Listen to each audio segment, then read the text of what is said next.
Thank you. Honourable Minister, my question is related to young farmers' challenge in terms of market and compliance, and as well as financial compliance. So, young farmers need financing to access, resources, to have production on their farms, on their agro-processing facilities. However, the dual challenge of accessing the funds but being compliant to access those funds, as well as market. So the market is there, however, to access the market while you're market compliant is also a barrier within those levels, as well as the documentation that is needed, as well as the regulatory requirements that are needed.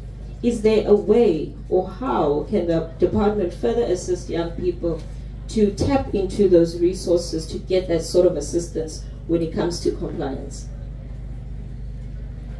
Well, thank you very much, and I'm happy MEC is here because some of those services are actually provided at provincial level.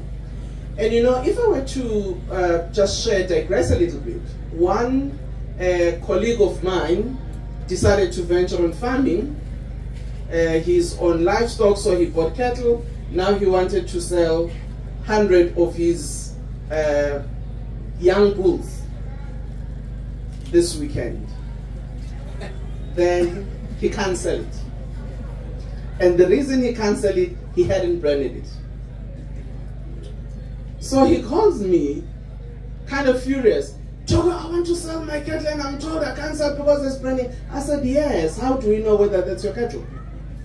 Because you might have stolen it. He says, but I can't steal. I said, yes, I know that. But the truth is, these are some of the requirements. Why do you need to brand your animal? One is for identification. It also links you with the ownership, but also it allows us to ensure that we can trace either when there's an animal disease spread. But secondly, that identification is important to avoid stock theft, because even when it happens, we can at least be able to trace and find your animal.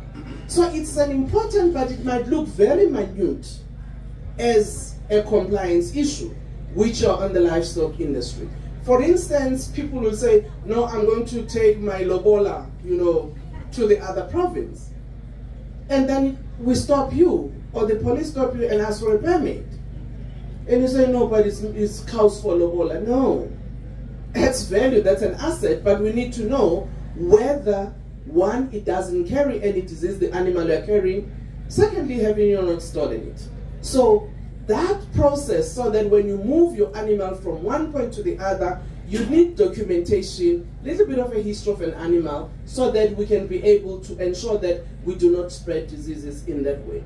So you raise issues of compliance, and these are some of the basic things that your extension officers at the ground level will be able to say, this is what is important. If you go on this livestock industry, this is what you need to do.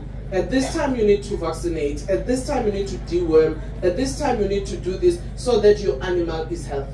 You need to dip so that you don't have, the unwanted diseases. But also they will help you to appreciate, even when it comes to crop production, soil testing. Some of the people who say, yeah, but my grandmother was planting maize. Say, oh, sure, yes, they might. But what other commodity can you plant? Soil testing will understand you to know exactly where I'm planting, what type of the soil is there, how do I feed it, if you need the nutrients, but also how do you manage that land in terms of your tilling and also rotation so that it retains the nutrients that are important for your crop. So soil testing may not seem important, but it's one of those requirements that are necessary if you really want to practice and grow in your sector.